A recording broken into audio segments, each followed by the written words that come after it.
initially known under the codename Nick Jr. Wait, that's not right.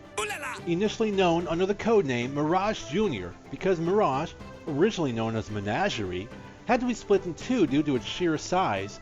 Visions, the second set in the Mirage block, saw print in February of 1997. Consisting of 167 cards, it was the first set in Magic's history to share a name with an already existing card, something that would happen from time to time with future Magic sets. It was also the first set to have a wide proliferation of pre-release tournaments rather than large regional or countrywide events. It was also the last new Magic set to have a creature that creates poison counters until Time Spiral's reprinting of Swamp Mosquito a decade later, carrying over from Mirage much more cohesively than did Alliances from Ice Age, both phasing and flanking Return and Visions. Back then, new mechanics were introduced in the first set of the block, then expanded upon the block's second and third set. This is very much the case with Visions, with cards like Time and Tide, Teferi's Realm, Teferi's Honor Guard, and Knight of Valor.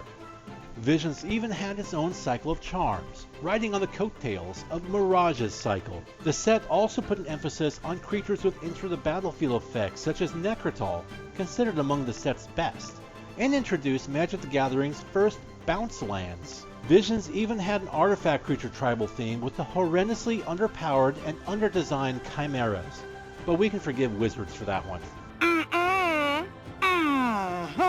Starting where Mirage left off in terms of power level, Visions features a handful of cards that even today garner respect, such as River Boa, Crypt Rats, Infernal Harvest, Mana War, Impulse, Undo, Rock Slide, Fire Blast, Inquirian Ranger. Oh, and those are just the commons. Boy. I warned you, but did you listen to me? Oh, no, you know. And let's not forget the Monty Python-esque Ovinomancer, a wizard that turns creatures into sheep. I mean, look at this thing. It's hilarious.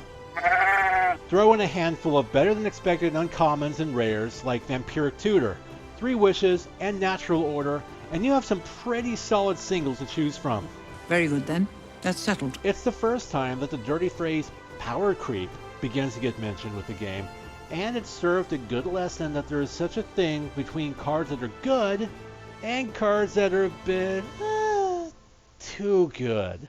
Of course, the relative power level of Visions will be thrown out the window in a couple of years when the Urza sets become a thing, but that's neither here nor there. Godspeed, fair wizard. In terms of art quality, Visions is right up there with its predecessor, with card art like Michael Danz's Corrosion and Richard Kane Ferguson's Desertion leading the pack.